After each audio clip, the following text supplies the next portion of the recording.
말씀 창세기 50장 22절부터 26절까지 읽겠습니다. 창세기 50장 22절부터 말씀입니다.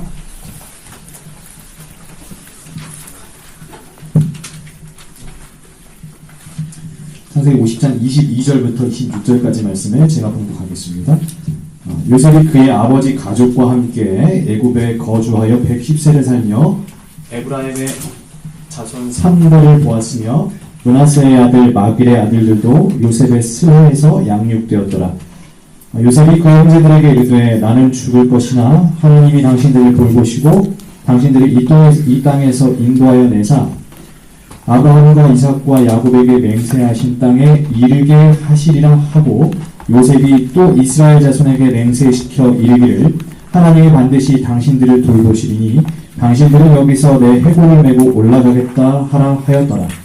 요셉이 110세의 죽음에 그들이 그의 몸에 향재료를 넣고 애굽에서 입관하였더라. 성도 여러분 안녕하셨습니까? 안녕하세요. 네, 오늘 이렇게 또 안식일이 되어서 우리 함께 모여서 예배드리게 되었습니다. 특별히 우리 박성희 집사님 가족, 우리 허희진 청년의 가족 진심으로 환영합니다.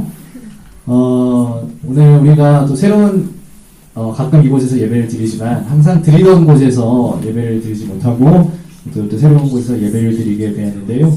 또 많은 분들이 질병과 여러 가지 이유로 인해서 오늘 참석하지 못하셨는데 오늘 이 안식일이 우리 모두가 회복되고 평안이 되는 안식일이 되어서 우리 다음에는 더 많은 모든 분들이 함께 모여서 예배 드릴 수 있다면 좋겠다라는 생각을 해보게 되었습니다. 특별히 우리 문예찬하고 학생하고 청년하고 이제 최재희 청년 노래를 참 아주 감성적으로 잘 불러요. 노래방을 많이 다녀본 것 같은 그런 어떤 그런 어떤 분위기로 우리에게 참 너무나 감동적인 은혜를 찬미를 불러주셨습니다.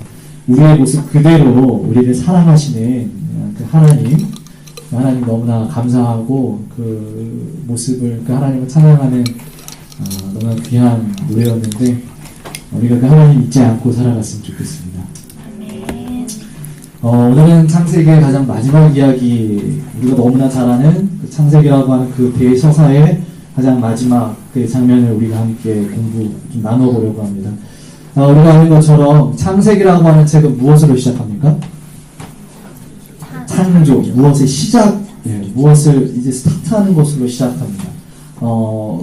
그 시작은 온 세상의 시작이었죠. 온 지구가 창조되는 그 아름다운 창조의 이야기로 시작되고 그 서사의 마지막은 오늘 우리가 읽어보았던 것처럼 하나님을 믿고 충실히 따랐던 한 사람, 그 요셉이라고 하는 사람의 마지막 죽음이라고 하는 것으로 이야기는 이제 맞춰지게 되는 것입니다.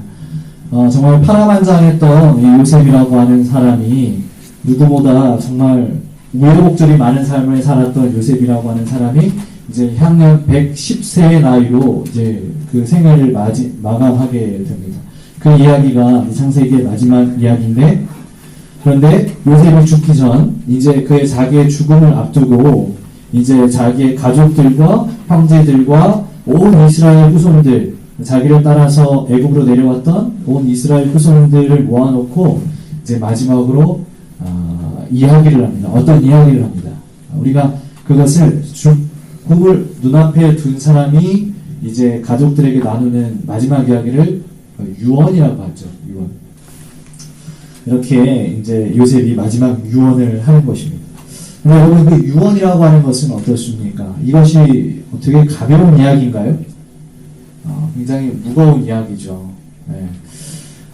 그것을 가볍게 여기는 사람은 아무도 없을 거예요. 언젠가 제가 말씀드렸던 기억이 있는데, 27년 전, 8년 전, 저희 할아버지께서 돌아가셨을 때, 그 할아버지가 마지막으로 하셨던 그 유언의 말씀을 아직도 저는 기억합니다. 할아버지가 이제 자녀들 다 모아놓고 하셨던 말씀이, 가장 처음으로 말씀하셨던 것이, 자녀들이, 모두 다 교회에 잘 다녔으면 좋겠다. 정말 이 모든 자녀들이 다 교회 안에서 행복하게 잘 다녔으면 좋겠다. 이 말씀을 처음으로 하셨고, 이제 두 번째 하셨던 말씀은 이제 할아버지가 이제 저를 키우는데 이 핏덩어리 때부터 키웠던 이 손주가 잘 자랐으면 좋겠다. 요 말씀을 하시고 잠드셨던 이제 그 기억이 있는데요. 사실 이 유언이라고 하는 건 할아버지의 그 마지막 유언은 사실은 그 할아버지 평생의 소원이셨습니다. 모든 자녀들이 재림성도가 되고 또 인생의 말년에 어떻게 해서 키우게 된 이 아이가 잘 자라나기를 바라는 것이 저희 할아버지의 소원이자 소망이었죠. 그리고 그 소원이 내가 죽더라도 꼭 이루어지기를 바라는 마음으로 그 희미하게 마지막 음성을 이제 내뱉으시는 것입니다. 이처럼 유언이라고 함은 이 마지막 이 고인의 마지막 교훈과 어떤 소원이 담긴 말일 것입니다. 자신의 인생에서 가장 소중하게 여겼던 어떤 가치관, 그리고 그 긴 인생을 살아오면서 그 자기의 인생을 살아오면서 반드시 이루고 싶었던 어떤 소망들, 그 소망들이 이 고인의 유언에 담겨져 있는 것이죠. 포함되어 있는 것입니다. 그러기에 이제 세상 사람들은 대부분 이 유언이라고 하는 마지막 이 말 한마디 앞에서 숙연해지고 그것을 쉽게 생각하지 않는 것입니다. 이런 의미에서 우리가 오늘 요셉이라고 하는 사람이 마지막으로 전하는 요셉의 유언, 이 유언은 오늘 우리에게 너무나 큰 교훈을 주고 있는데요. 이 요셉의 유언이 무엇이었는가? 오늘 다시 한번 창세기 50장 24절 26절 제가 다시 한번 읽겠습니다. 요셉이 그의 형제들에게 이르되 나는 죽을 것이나 하나님이 당신들을 돌보시고 당신들을 이 땅에서 인도하여 내사 아브라함과 이삭과 야곱에게 맹세하신 땅에 이르게 하시리라 하고, 요셉이 또 이스라엘 자손에게 맹세시켜 이르기를 하나님이 반드시 당신들을 돌보시리니 당신들은 여기서 내 해골을 메고 올라가겠다 하라 하였더라. 요셉이 110세의 죽음에 그들이 그의 몸에 향재료를 넣고 애굽에서 입관하였더라. 요셉이 지금 살아있는 자신의 형제들과 그리고 이스라엘 백성들, 자기 자녀들을 모아놓고 마지막으로 전하는 이야기를 우리가 정리해보면 나는 죽을 것이지만 하나님께서 당신들을 돌보실 것이다. 하나님께서 당신들을 돌보셔서 당신들 이 땅에서 인도하여 내서 하나님께서 우리 조상에게 약속하신 그 땅, 우리가 원래 살았던 그 약속의 땅으로 가게 하실 것이다. 그런데 그때 요셉의 마지막 부탁이 있었어요. 그때 나의 무엇을 메고 가라? 해골, 유골. 나의 유골을 함께 메어서 가져라. 이것이 요셉이 말하는 마지막 유언이었습니다. 여기서 우리가 좀 눈여겨볼 단어가 있어요. 그 24절과 25절에 반복적으로 나오는 돌보시린이라고 하는 단어예요. 돌보시린. 이 돌보시린이라고 하는 단어의 원래의 의미, 더 큰 의미는 그 원래 성경의 언어 파카드라고 하는데 그것을 방문하다, 찾아오다라는 뜻이 있다고 해요. 즉 요셉의 마지막 유언이 말하고 있는 것은 하나님께서 너희를 돌보실 것인데 그 돌보심이 그냥 하나님께서 저 멀리서 눈으로만 바라보시는 게 아니에요. 얘네들 잘 살고 있나? 아픈 데는 없나? 이렇게 멀리 떨어져서만 돌보시는 게 아니라 바라만 보는 돌보심이 아니라 그 돌보심은 뭐 하시는 거예요? 찾아오신다는 거예요. 하나님께서 직접 찾아오신다는 거예요. 우리가 있는 이 땅에 직접 오신다는 거예요. 하나님께서 이 애굽 땅으로 직접 오신다는 거예요. 요셉이 지금 하는 말, 하나님께서 당신들을 돌보시니 라고 하는 이 말을 우리가 성경을 조금 더 우리가 좀 더 정확하게 해석해 보면 하나님께서 반드시 당신들을 찾아오실 것이다 라고 하는 말인 것입니다. 하나님께서 반드시 찾아오시리니. 여러분, 이 말씀은 요셉의 마지막 유언임과 동시에 사실 요셉의 평생의 소원이었습니다. 평생의 소망이었어요. 요셉이 애굽으로 팔려갔을 때 나이가 17, 18 그때예요. 아직은 부모님 품에 더 자라야 될 나이죠. 17살. 부모님한테 땡깡도 부리고 그러면서 부모님한테 좀 보호를 받아야 될 나이고, 아직은 좀 덜 여문 때고 덜 성숙했을 때예요. 그 혼자 힘으로 이 세상이라고 하는 큰 풍파를 혼자 맞으면서 살아가기에는 아직은 좀 어린 나이죠. 그런데 요셉은 그때에 형제한테 버려지고 먼 나라로 팔려와서 이 우상이 숭배하는 애굽 땅에서 홀로 맞서 싸워야 했습니다.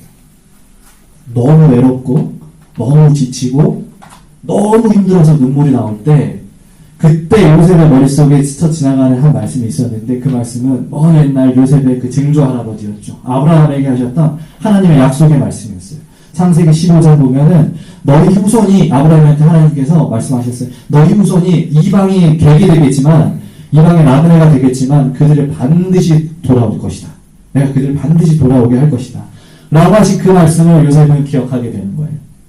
그리고 요셉이 이방의 나그네가 되어서 객이 되어서 이렇게 살아갈 때 나의 증조할아버지에게 하셨던 그 말씀을 기억하면서 나를 찾아오신 하나님, 나를 데리러 오신 하나님, 그 하나님을 기다리고 있었던 것입니다.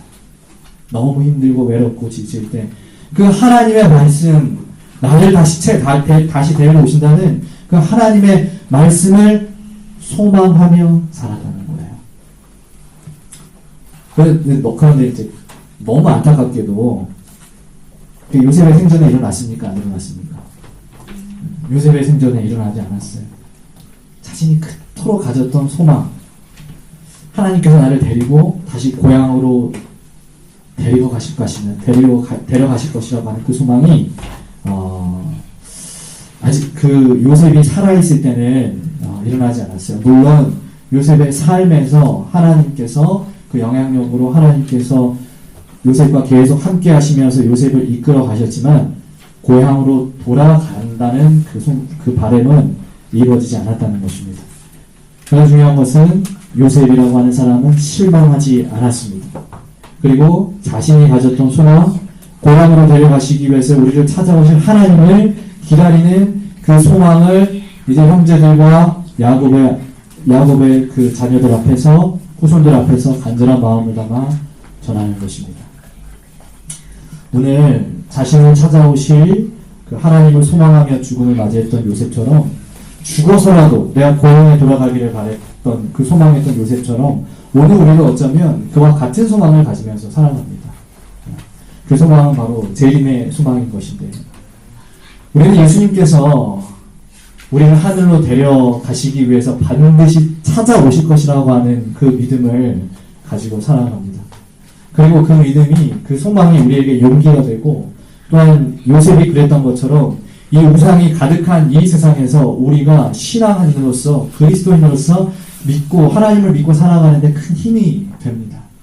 예수님께서 우리를 다시 데리러 오실 것이라고 하는 그 사실. 그런데 우리가 이 주의 재림을 우리를 다시 데리러 오시는 예수님을 소망하면서 살아간다면 오늘 우리가 이 요셉의 이야기에서 배워야 할 중요한 한 가지 교훈이 있어요. 그것은 요셉이 죽을 때까지 오늘 우리가 방금 보았던 것처럼 요셉이 죽을 때까지 아니면 죽고 나서도 그 후손들에게 이 소망을 붙잡으라고 할 만큼 내가 평생을 살아봤는데 하나님을 안 찾아오시더라. 나 안 데리고 가시더라. 이러면서 포기하고 마지막에 그의 죽음 앞에서 하나님을 원망하며 죽은 것이 아니라 내 후손들이 내가 가졌던 내 삶 속에서 보지 못했던 그 소망이 내 후손들 세대에서는 이루어지길 바라면서 그렇게 말씀을 전했던 것처럼 이것에 요새 확신이 있었다는 거예요. 포기하지 않았다는 거예요. 여러분 생각해 보세요. 언젠가 하나님이 나를 데리러 오실 거야. 하루, 이틀, 3일, 4일, 1년, 10년, 수십 년이 지났습니다. 근데 하나님 결국에 내 삶에 보이지 않았어요. 요셉이 마지막에 어쩌면 요셉이 마지막에 실망으로 가득한 말을 내뱉었을 수도 있어요. 아까 말씀드렸던 내가 평생 기다렸는데 하나님 오시지 않았어. 이렇게 실망만 가득한 채 그가 죽음을 맞이할 수 있었겠지만 요셉은 그렇지 않았다는 거예요. 요셉은 자신의 삶 속에서, 자신의 인생 속에서 이루어지지 않은 그러한 약속이라 할지라도 반드시 하나님께서 이것을 이루실 것이다 라고 하는 믿음의 굳건함을 가지고 후손들에게 말을 하는 것입니다. 소망을 버리지 않았습니다. 죽음 앞에서도. 그래서 부조화 선제 240페이지에 이렇게 얘기합니다. 요셉은 모든 세월을 통하여 하나님께서 이스라엘을 약속의 땅으로 회복시키시려는 그의 신앙은 흔들리지 않았다. 요셉이 끌려올 때 가졌던 소망이에요.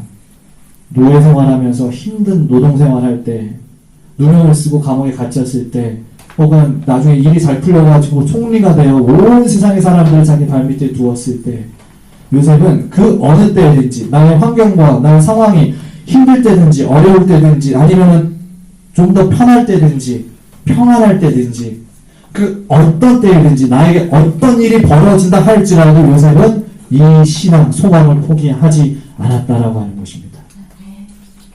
그래서 이스라엘 백성들에게 무엇이라고 하는 것이냐면 25절에 너희가 여기서 내 해골을 메고 약속의 땅으로 가겠다라고 맹세하라라고 하는 것입니다. 내가 소망했던 그 일이 비록 내 생전에 일어나지 않았지만 내가 죽은 후에라도 반드시 하나님은 찾아오실 것이다. 그때 하나님께서 너희를 고향으로 인도하시거든 그때 부탁이다. 내 해골, 내 유골을 가지고 함께 가지고 올라가다오. 죽어서라도 꼭 고향에 가게 해다오. 그리고 지금 내 앞에서 꼭 그렇게 하겠다고 맹세해다오. 이것이 요셉의 소망이었고 유언이었습니다. 여러분, 우리가 가진 이 소망, 우리를 찾아오실 예수님, 우리가 그 예수님을 절대 포기해서는 안 됩니다. 하나님의 약속이 우리의 생애에서 이루어지지 않을 수 있습니다. 그러나 그럼에도 불구하고 우리 하나님은 신실하시고 믿으시다라고 말씀하셨습니다. 그러하오니 우리가 이 소망을 절대 잊어버리면 안 되는 것이죠. 베드로서 3장 3절에 하나님께서는 마지막 시대를 예언하시며 이렇게 말씀하셨어요.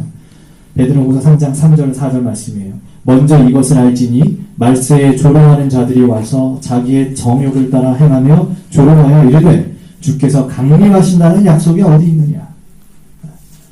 오늘 우리 이 시대의 모습 같아요. 세상의 사람들은 예수님께서 다시 오신다는 증거가 어디 있느냐라고 조롱하는 시대가 되었어요. 제가 언젠가 어느 그 영상을 본 적이 있는데 영국에서 어떤 그 각기의 종교 계층의 사람들이 모여서 이렇게 토론을 하고 있었어요. 그때 우리 재림교회 어떤 목사님이 거기서 예수님의 다시 오심을 성경적으로 증언했어요. 그런데 그때 그 옆에 있던 천주교 신부, 그 다음에 성공회 신부, 그리고 일요일교회 어떤 목사님, 다 그 재림교회 목사님께서 하시는 그 재림의 이야기, 예수님께서 그렇게 오실 것이다 라고 하는 그 이야기를 다 조롱하고 비웃고, 제가 사실 그 모습 보면서, 그 영상 보면서 굉장히 충격받았어요. 그 시대가 오늘 우리 시대가 됐다고 하는 것입니다. 하나님을 믿는 사람, 예수님을 믿는 사람도 예수의 재림에 대해서 확신할 수 없고, 더 나아가서 부인하고 부정하고, 그런 시대가 오늘 이 시대예요. 오늘 여러분 세상에 밖에 나가서 저 하나님 믿지 않는 사람에게 저 프랑크푸르트 시내 가가지고 예수님 오십니다 말씀해 보세요. 그 사람은 그 중에 믿을 사람이 누가 있겠습니까? 아마 바보처럼 취급하고 모자란 사람처럼 할 겁니다. 그러한 시대가 우리 시대예요. 오늘 베드로가 우리에게 예언했던, 우리 시대를 보면서 예언했던 조롱하고 비난하는 그런 시대가 바로 이 시대인 것입니다. 그런데 우리가 기억해야 할 것은 예수님은 분명히 약속하셨다는 것입니다. 요한복음 14장 1절에 3절에 너희는 마음에 근심하지 말라 하나님을 믿으니 나를 믿어라. 내 아버지 집에는 거할 곳이 많도다. 그렇지 않으면 내가 너희한테 미리 일렀으리라. 내가 너희를 위하여 처소를 예비하러 가노니 가서 너희를 위하여 처소를 다 예비하면 다 내가 준비해 놓으면 내가 다시 와서 너희를 내게로 영접하여 나 있는 곳에 너희를 있게 하리라. 이것이 하나님께서 예수님께서 우리에게 해주신 약속이셨습니다. 분명히 예수님 말씀하셨어요. 내가 다시 와서 너희를 내게로 영접하여 나 있는 곳에 너희를 있게 하겠다. 그러니까 마음에 근심하지 말아라. 나를 믿어라. 여러분, 우리가 아는 것처럼, 이해하고 있는 것처럼 우리 인간이 생각하는 때와 하나님께서 정하신 때는요, 여러분 많이 다릅니다. 그때가 내 인생에, 내 삶 속에 내가 살아있는 한 이루어지지 않을 수가 있습니다. 그러나 우리의 생각과 우리의 바람대로 예수님이 오시지 않을 수도 있지만 확실한 것, 아주 분명한 한 가지 확신은 요셉이 그렇게 생각했다는 것처럼 하나님께서 반드시 찾아오신다. 이 사실입니다. 그래 바울은 히브리서 10장 23절에 우리에게 이렇게 권합니다. 또한 약속하신 이는 믿으시니 신실하시다는 뜻이죠. 우리에게 약속하시는 분은 신실하시니 우리가 믿는 도리의 소망을 움직이지 말며 굳게 잡아라. 우리가 믿는 그 소망을 굳게 잡아라.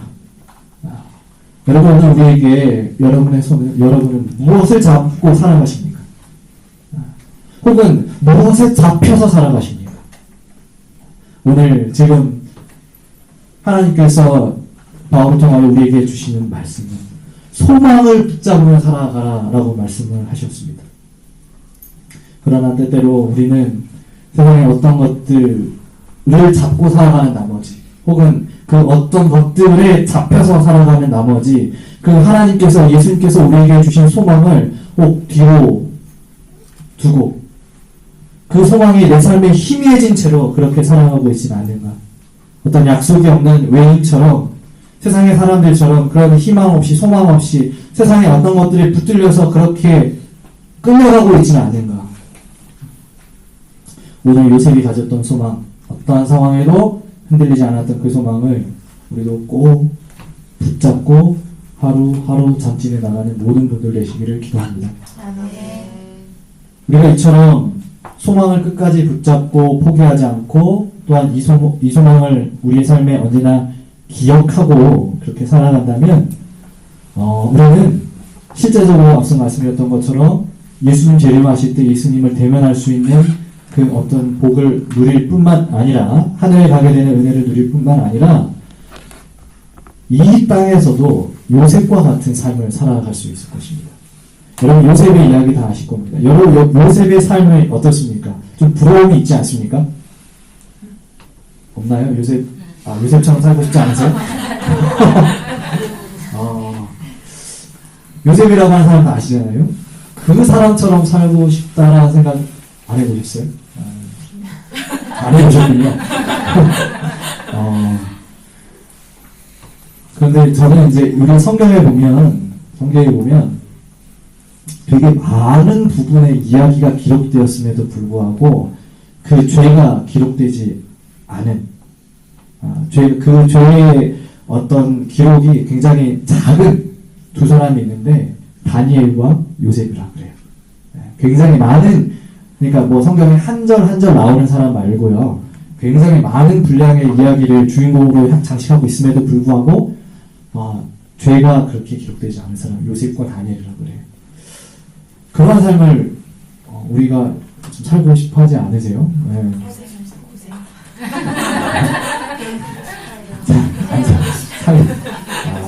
살려가는 거 싫고 노예생활하는 거 싫고 그죠? 무명 쓰는 거 싫고 그런데 우리가 요셉의 삶을 돌아보면 요셉이 참 우리의 부러움을 자아내는 그러한 삶을 그 힘든 가운데에서도 역겨운 가운데서도 항상 하나님만 붙잡고 있었다는 거예요. 하나님을 떠나지 않고 하나님 앞에서 의로운 사람으로 그렇게 살려고 최선을 다해서 감옥에서도 어느 집 그 시종에 들면서도 총리하면서도 그랬다는 거예요. 요셉의 삶이 어떠했는가 우리가 돌아보면 요셉은 어디에 사는 사람이었습니까? 애굽에 사는 사람이었어요. 그런데 요셉은 여러분 애굽에 거하는 사람이었지만 애굽에 속한 사람은 아니었습니다. 세상의 중심에 사는 사람이었어요. 세상에서 가장 강하다라고 하는 그 왕국의 중심에 살던 사람이었지만 그 세상의 중심에서 살았지만 세상 사람처럼 살지 않았다는 거예요. 요셉이 살았던 애굽의 환경은요, 여러분 부도덕한 삶이 아주 자연스럽게 용인되고 부정과 부패가 정의로 중립되는 그런 세상이었어요. 그리고 가장 그 중심에 요셉이 서 있었다라고 하는 것입니다.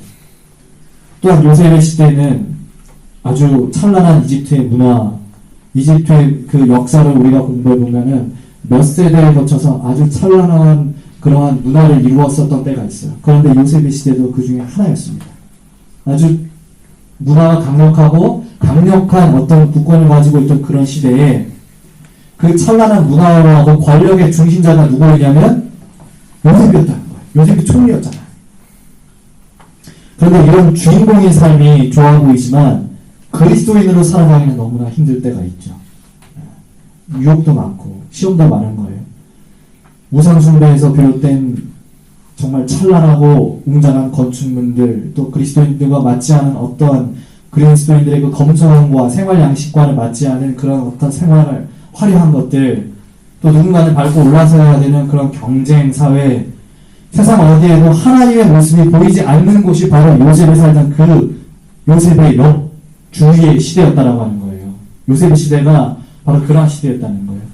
그런데 요셉은 그 한가운데서 살았지만 이 세상의 가장 중심에 가장 많은 위험에 노출되어서 유혹에 노출되고 시험에 노출되어 살았지만 그런 세상 권력의 중심에 살았지만 소망이 없는 그런 사람과 같이 세상처럼 살지 않았다는 게 중요한 거예요. 여러분 요셉이요 110년 살았다고 그랬죠. 그럼 아까 몇 살에 잡혔다고 기억나세요? 17. 네. 그러면 요셉이 그 애굽에서 몇 년 산 거예요? 90? 갑자기 상수하니까 93년 사는 거예요.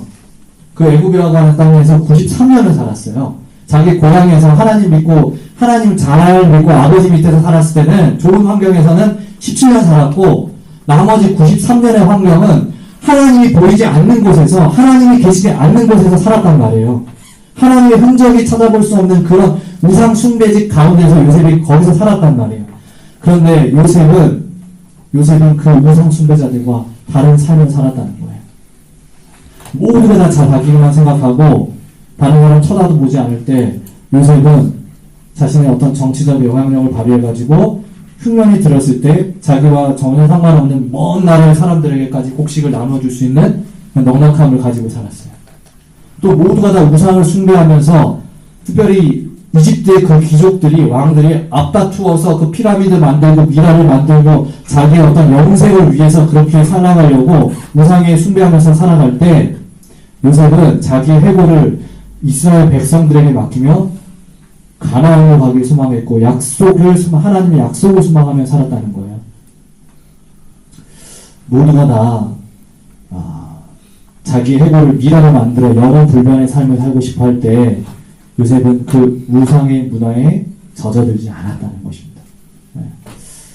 오늘 우리가 앞서 말씀드렸던 것처럼 요셉처럼 정말 신앙하기 힘든 그런 시대에 살아가고 있습니다. 네, 너무나 힘들죠. 아마 우리 성도님들 더 그러실 거예요. 목회자는 목회를 하기 때문에 어쩌면 비교적 안전한 신앙의 테두리에서 살아가는 것 같아요. 제가 보니까.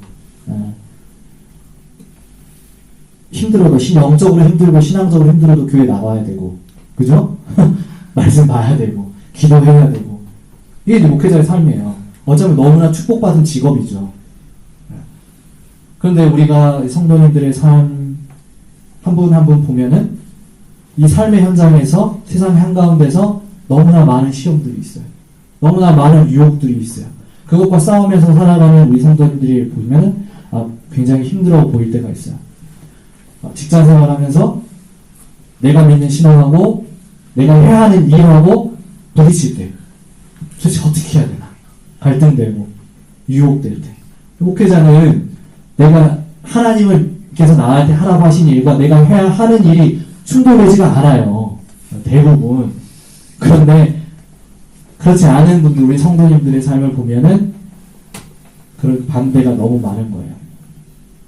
학교에서 내가 속한 여러 곳에서 하나님의 원칙과 맞지 않은 일을 해야 할 때 아마 여러분들 많은 유혹도 되고 시험도 되고 아마 여러분들 저보다 더 큰 시험과 싸워가면서 신앙을 하고 계실 텐데 하나님의 형상이 지워져 없어져 가는 이 시대에 하나님의 형상을 유지하면서 살아가기가 정말 힘드실 것 같은데 그런데 여러분 우리는 기억해야 됩니다. 이런 세상 한가운데서도 요셉처럼 세상의 사람들과 다르게 살아갈 수 있는 방법이 있습니다. 세상에 동기화되지 않고 이 세상의 사람들과 이 세상의 문화에 젖어들지 않고 우상에 젖어들지 않고 살아가는 방법이 있어요. 그 방법은 무엇이냐면 바로 이 소망을 놓지 않는 것입니다. 하나님께서 나를 찾아오실 것이다 라고 하는 소망. 언젠가는 하나님께서 나를 데리러 오실 것이라고 하는 이 소망을 놓지 않고 살아가게 된다면 우리의 삶 속에 갈등이 있을 때 하나님을 선택할 수 있는 것입니다. 하나님의 원칙과 내 삶의 안위가 충돌될 때 주의 오심을 가지고 그 오신다는 그 소망을 가지고 살아가는 사람은 흔들리지 않는 사람은 그 소망의 힘으로 하늘을 선택할 수 있는 것입니다. 에베소 2장 12절에 바울은 하나님이 없는 사람들, 하나님을 모르는 사람들, 세상의 사람들에 대해서 이렇게 표현했어요. 약속의 언약들에 대하여는 외인이요 세상에서 소망이 없는 사람들이다. 세상 사람들과요 우리의 차이가 뭐냐? 이것은 하나님께서 약속하신 그 소망을 가지고 있느냐, 그것을 잊어버리며 살아가느냐의 차이인 것입니다. 여러분, 오늘 우리에게 소망이 있습니까? 소망이 있다면, 그 소망을 가지고 살아간다면 여러분들 그리스도 안에 살아가는 하나님의 백성들이 되는 것입니다. 그러나 우리가 지금 여기에 앉아 있다고 해도, 또 우리가 신앙생활을 한다고 해도 이 소망을 항상 기억하지 않고 그 소망 없이 잊어버리며 살아간다면 우리는 그 약속의 외인들, 세상의 사람들과 다르지가 않은 것입니다. 이제 성도님들, 소망을 가지고 소망을 품으면서 내 삶의 그 소망의 힘으로 하나님을 선택하는 모든 분들 되기를 기도합니다. 창세기의 마지막 부분, 창세기 이야기는 창세기의 마지막 부분은 5장 22절에 요셉이 애굽에서 살았다는 것으로 시작해서 26절에 애굽에서 요셉이 죽었다는 것으로 맞춰지고 있습니다. 그런데 이 두 애굽 사이에, 애굽에서 살았다와 애굽에서 죽었다라고 하는 이 두 애굽 사이에 절대로 실패하지 아니하시는 하나님께서 당신들을 위하여 이 백성들을 위하여 약속하신 신실한 말씀이 있어요. 그것은 우리가 앞에 살폈던 것처럼 반드시 찾아오신다는 거죠. 여러분, 이제 마지막으로 질문 드립니다. 여러분, 이 약속을 믿으십니까? 그렇다면 이제 요셉처럼 이 소망을 붙잡으시고 내 상황과 환경이 어떻든지 간에 요셉처럼 승리하는 삶을 살아가기를 기도합니다. 이제 마지막으로 증언의 구절 한 구절 읽고 마치겠습니다. 교회증언 9권 285페이지 말씀입니다. 복스러운 미래를 가장 열렬히 사모하라. 주님께서 속히 오신다는 생각으로 용기를 가져라. 그 마음으로 우리의 마음을 기쁨으로 충만하게 하자. 우리는 본향을 향하여 나아가는 중이다. 머지않아 우리는 우리의 소망이신 그분을 뵙게 될 것이다. 이 땅에서 믿음의 선한 싸움을 싸운 자들은 하나님 나라에서 구속주의 영광으로 빛날 것이다. 잠시 잠깐 두면 오시리가 오시리니 지체하지 아니하시리라. 이 약속의 말씀에 대한 우리의 소망과 믿음이 흔들리지 않길 바라면서 오늘 말씀을 마치겠습니다.